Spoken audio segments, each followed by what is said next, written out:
વિશ્વમાં સૌથી પહેલું લોકશાહી રાજ્ય કયું હતું? જવાબ આવશે એથેન્સ, ગ્રીસ. બીજો પ્રશ્ન, લોકશાહી શું છે? તો જવાબ, એ એક એવી સરકારની પ્રણાલી છે કે જ્યાં નાગરિકોને તેમના પ્રતિનિધિઓ ચૂંટવાનો અધિકાર હોય છે.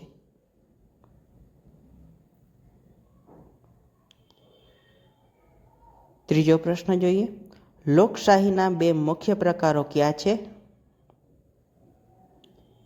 પહેલું પ્રતિનિધિ લોકશાહી અને બીજું પ્રત્યક્ષ અથવા સીધી લોકશાહી.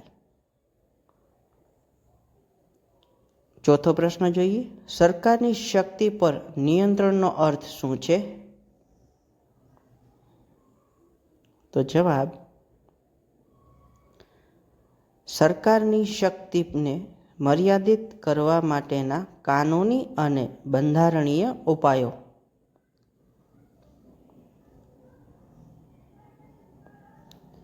પાંચમો પ્રશ્ન, લોકશાહીના મુખ્ય લક્ષણો કયા છે? પહેલું મુક્ત અને નિષ્પક્ષ ચૂંટણી, બીજું નાગરિક અધિકારો, ત્રીજું કાનૂની રાજ અને ચોથું ન્યાય સ્વતંત્રતા.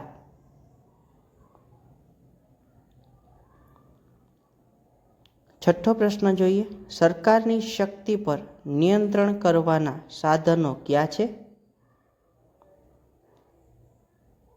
જવાબ આવશે પહેલું બંધારણ, બીજું કાયદાઓ અને ત્રીજું ન્યાયપાલિકા.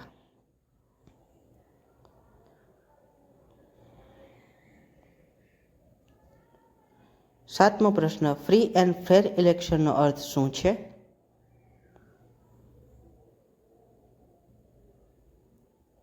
જવાબ, કોઈ પણ પ્રકારની ધાંધલી અને દબાણ વિના યોજાયેલી ચૂંટણીઓ.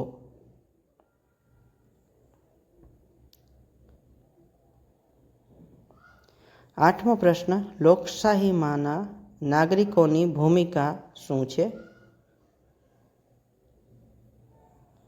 પહેલું મતદાન કરવું, બીજું શાંતિપૂર્વક વિરોધ નોંધાવવો, ત્રીજું સરકારની નીતિઓ પર ટિપ્પણીઓ કરવી.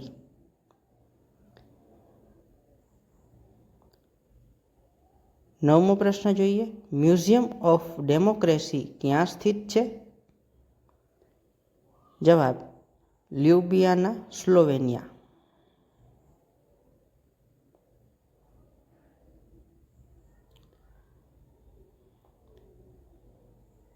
10મો પ્રશ્ન, મ્યુઝિયમ ઓફ ડેમોક્રેસીની સ્થાપના ક્યારે થઈ હતી? તો જવાબ 2004માં. Thank you all of you.